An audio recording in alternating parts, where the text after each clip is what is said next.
Mengapa kita kurang melihat tanda ajaib dan mujizat kesembuhan? Karena kita telah membatasi kuasa Tuhan dengan ketidakpercayaan kita. Kuasa Tuhan tidak terbatas, tapi kita batasi karena kita tidak percaya. Mengapa kita tidak percaya? Karena kita memakai logika manusia, pikiran manusia. Bukan berarti pikiran kita tidak bisa kita pakai, saudaraku. Pikiran kita boleh dipakai dan dikembangkan. Nah, saudaraku, tetapi segala pikiran yang bertentangan dengan firman Tuhan harus ditolak. Haleluya.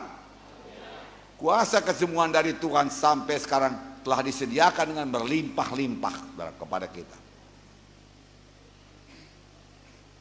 Sama sekali kuasa kesembuhan tersebut tidak berkurang dibandingkan dengan pada waktu Tuhan Yesus berada di dunia ini.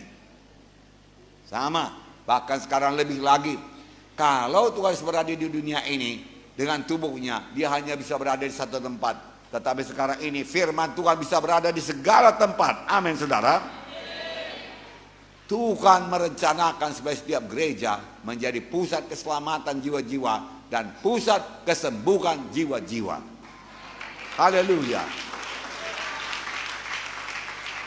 Berarti jiwa-jiwa orang berdosa dengan kutuk dosa datang ke gereja pada hari Minggu, lalu dia berdamai dengan Tuhan dan menerima sebagai Tuhan dan Juru Selamatnya, maka dia pulang padaku dengan dosa yang sudah diampuni.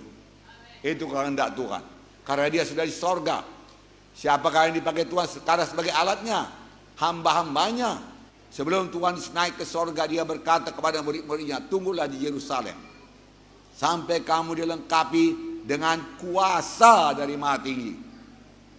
Tuhan mau melengkapi murid-muridnya dan kita semua dan gerejanya dengan kuasa dari Maha Tinggi. Dan Kisah 1 ayat 8 berkata, kamu akan beroleh kuasa apabila Roh Kudus turun kepada kamu. Kamu akan beroleh kuasa apabila Roh Kudus memenuhkan kamu, membaptiskan kamu. Beroleh kuasa. Kuasa untuk apa, saudaraku? Kuasa untuk mengusir setan dalam nama Yesus. Kuasa untuk meletakkan tangan atas orang sakit lalu orang itu sembuh. Sebab Tuhan mau pekerjaan-pekerjaan yang dia kerjakan akan kita kerjakan. Bahkan pekerjaan yang lebih besar daripada dikerjakan oleh Tuhan Yesus. Bagaimana jalannya? Dengan kuasa. Jadi saudara berkata, baptisan Roh Kudus adalah untuk memberi kuasa. Iya. Setiap anak Tuhan harus beroleh kuasa. Supaya dia jangan jadi permainan setan. Amin, saudara. Lalu setiap anak Tuhan menjadi saksi. Lalu setiap anak Tuhan meletakkan tangan seorang sakit, orang itu sembuh. Setiap anak Tuhan mengusir setan. Haleluya. Adalah kehendak Tuhan untuk menyelamatkan saudara. Adalah kehendak Tuhan untuk menyembuhkan segala penyakit saudara. Adalah kehendak Tuhan kepada saudara untuk keluar dari kursi roda. Adalah kehendak Tuhan kepada saudara untuk melepaskan tongkat-tongkat penopang. Haleluya. Adalah kehendak Tuhan kepada saudara menyembuhkan darah tinggi, stroke, amin, penyakit ginjal, penyakit paru-paru, penyakit jantung, bahkan sampai kepada kanker tumor. Tidak ada yang mustahil kepada Tuhan. HIV, AIDS, saudaraku, yang katanya tidak bisa disembuhkan, yang perlu percaya. Yesus sudah menyediakan, saudaraku, kesembuhan berlimpah-limpah pada malam ini, keselamatan berlimpah-limpah pada malam ini. Saya percaya dia sudah hadir di sini, tapi janganlah seperti orang di Nazaret. Yesus adalah orang dari Nazaret. Pada suatu hari dia kembali ke Nazaret dengan membawa segudang tanda ajaib dan mujizat. Tapi firman Tuhan berkata, di Nazaret ia tidak dapat mengadakan satu mujizat pun di sana, kecuali menyembuhkan beberapa orang sakit yang meletakkan tangannya atas mereka. Ia merasa heran atas ketidakpercayaan mereka. Sudah sediakan mujizat, mujizat keberkatan, mujizat hidup baru, mujizat hidup yang berkuasa, disediakan Tuhan bagi orang Nazaret, kesembuhan. Tetapi orang Nazaret tidak percaya karena dia mengenal Yesus secara badani. Dia tidak mengenal siapa Yesus. Ini kan anak Yusuf, kita main-main bola bersama-sama dengan dia. Dari mana dapatnya hikmatnya ini? Itu menghalangi dia. Dia tidak kenal Yesus anak Allah. yang datang ke dunia ini menanggung dosa manusia. Saudaraku, yang kasih nama Yesus. Dan dia bukan anak Yusuf, saudaraku. Saudaraku, dia Tuhan yang menjelma menjadi manusia untuk menyembuhkan manusia. Ia tidak dapat, bukan tidak mau. Yesus mau menyembuhkan. Yesus mau mengadakan tanda ajaib. Yesus mau memberkati luar biasa. Karena di sana dia dibesarkan. Tapi mereka tidak percaya dan heran, saudaraku. Kesembuhan tidak tergantung lagi kepada Tuhan karena Tuhan sudah sediakan semua kesembuhan tersebut. Kesembuhan tergantung kepada apakah sudah bisa percaya apa tidak, saudaraku. Percaya apa tidak. Saya bacakan satu contoh, saudaraku. Yaitu mengenai seorang bapa, saudaraku. Anaknya dirasuk setan. Setan ini jahat, saudaraku. Seringkali mencampakkan anaknya dalam air, dalam api. Hendak membunuhnya. Saya bacakan. Markus 9, 20-24. Lalu mereka membawanya kepada Yesus. Waktu roh itu melihat Yesus, anak itu segera digoncang-goncangnya. Dan anak itu terpelanting ke tanah dan terguling-guling. Sedang mulutnya berbusa. Lalu Yesus bertanya kepada ayah anak itu, sudah berapa lama ia mengalami ini? Jawabnya, sejak masa kecilnya.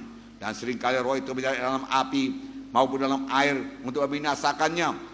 Sebab itu jika engkau dapat, jika engkau sanggup, berbuatlah sesuatu, tolonglah kami dan kasihanilah kami.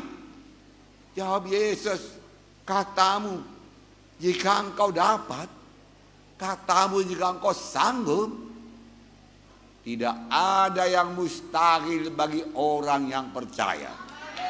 Haleluya. Tidak ada yang mustahil bagi orang yang percaya. Segala perkara bisa jadi orang yang percaya. Saudara mau bebas dari kemiskinan, itu kehendak Tuhan. Saudara mau hidup baru yang sukacita, itu kehendak Tuhan. Saudara mau rumah tangga saudara yang sudah renggang atau sudah pisah, saudaraku, disatukan Tuhan kembali, berdoalah kepada Tuhan, tiada yang mustahil. Anak saudara terlibat narkoba, Tuhan Yesus bisa bebaskan. Tidak ada yang mustahil bagi orang yang percaya. Bagi orang yang percaya. Saudaraku, yang dia bimbangkan ini lain pula. Kalau orang yang sakit kusta tadi, dia tidak bimbangkan kuasa Tuhan. Aku percaya kuasa-Mu cukup Tuhan. Jika engkau mau, engkau sanggup menyembuhkan aku.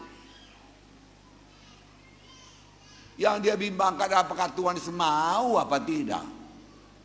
Tetapi, saudaraku, bapak anak ini, saudaraku, yang dia bimbangkan, kalau engkau dapat berbuat sesuatu, kalau engkau sanggup, sama kau pun tidak ada yang mustahil kalau engkau bisa percaya, Tuhan berkata. Lalu saudaraku, bapak anak itu berkata, tolonglah Tuhan aku yang tidak percaya ini. Tolonglah Tuhan aku tidak percaya ini. Yesus, pada waktu Yesus berdiri di depannya, dan Yesus menolong ketidakpercayaannya menjadi percaya. Lalu Tuhan Yesus menangking roh jahat itu. Luar, dia katakan. Roh jahat itu membanting anak itu. Orang berkata sudah mati, tapi Yesus membangkitkannya. Anak itu sembuh. Dari kecil kerasukan setan. Dari kecil mau dibunuh setan. Saudaraku, jangan dekat dengan setan. Saudaraku, setan datang untuk mencuri, membunuh, membinasakan. Saudaraku, punya iman. Firman Tuhan berkata, doa dengan iman akan menyembuhkan orang sakit itu.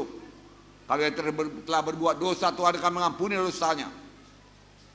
Malam ini mulai berdoa dengan iman. Sama seperti imanmu jadi padamu. Saudaraku yang kasih itu iman. Saudaraku, amin saudara. Kalau saudara bimbang, bagaimana tanda-tanda bimbang? Bersandar pada perasaan. Kalau perasaan saudara bertambah baik, saudara berkata sembuh aku. Besoknya perasaan saudara bertambah tidak baik, saudara berkata, rupanya aku nggak sembuh. Saudaraku, firman Tuhan tidak berubah. Tuhan tidak pernah menarik janjinya. Kalau Tuhan sudah sembuhkan, berarti sembuh. Haleluya. Kelemahan manusia yaitu bersandar kepada perasaan, bersandar kepada penglihatan. Mari percaya kepada firman Tuhan. Amin saudara. Ya, percaya kepada firman Tuhan. Tidak peduli bagaimanapun besarnya kebutuhan saudara untuk kesembuhan, semua sudah ditanggung Tuhan di kayu salib di Golgota. Semalam kita lihat bagaimana Tuhan sengsara untuk memikul dosa kita, bagaimana dia dicambuk untuk menyembuhkan penyakit kita, bagaimana dia mengangkat salib dari Yerusalem ke Golgota. Dia jatuh tertimpa salib, saudaraku, tidak sanggup lagi. Simon dari Kirene membantu dia mengangkat salib sampai ke Golgota. Disuruh tangannya dipaku, kaki dipaku, kepala diberikan mahkota duri. Dari mana-mana mengalir darah, tetes. Firman Tuhan berkata, darah Yesus menebus kita. Darah yang kudus menebus kita. Bukan kebenaran kita, bukan kejujuran kita, bukan pula sumbangan-sumbangan kita, bukan pula amal-amal kita. Semua itu sangat bagus dan berkenan kepada Tuhan, tetapi tidak sanggup menjadi jembatan sampai ke sorga. Yang bisa menjembatani jalan ke sorga hanyalah Tuhan Yesus. Kita terima dia sebagai Tuhan dan Juru Selamat kita. Kita terima darahnya mencucikan dosa kita. Karena perbuatan baik tidak menghilangkan dosa kita. Tuhan suka perbuatan baik dan Tuhan berkati perbuatan baik, saudaraku. Tapi dosa yang sudah kita berbuat tetap dosa. Hanya satu yang bisa mengampunkan dosa, yaitu Tuhan Yesus Kristus. Amin. Oleh sebab itu terima dia pada malam ini dalam hati saudara. Barang siapa memiliki Yesus, dia memiliki hidup yang kekal. Barang siapa tidak memiliki Yesus, dia tidak memiliki hidup yang kekal. Keselamatan terdapat dalam Yesus. Bukan dalam acara gereja, baptisan, sindir dan lain sebagainya. Tapi bagaimana hubungan pribadi saudara dengan Tuhan Yesus? Adakah saudara kenal Tuhan Yesus? Adakah saudara bisa bersekutu dengan dia? Semua acara gereja itu bagus. Saudaraku, tapi semua itu sebenarnya menunjuk kita supaya kita datang kepada Tuhan Yesus dan menerima dia masuk dalam hati kita, menjadi Tuhan dan Juru Selamat. Nah, saudara yang kasih dalam nama Yesus, percayai firman Tuhan, ucapkan firman Tuhan, pegang janji Tuhan, ucapkan selalu berulang-ulang, katakan segala perkara bisa jadi bagi saya yang percaya. Kalau saudara belum percaya, sebagai bapak anak yang anaknya kerasukan itu, berkatalah, Tuhan tolonglah aku yang tidak percaya ini. Sebab percaya itu pun anugerah Tuhan Yesus. Tuhan memberikan kepada yang percaya dan anaknya sembuh. Haleluya, saudaraku.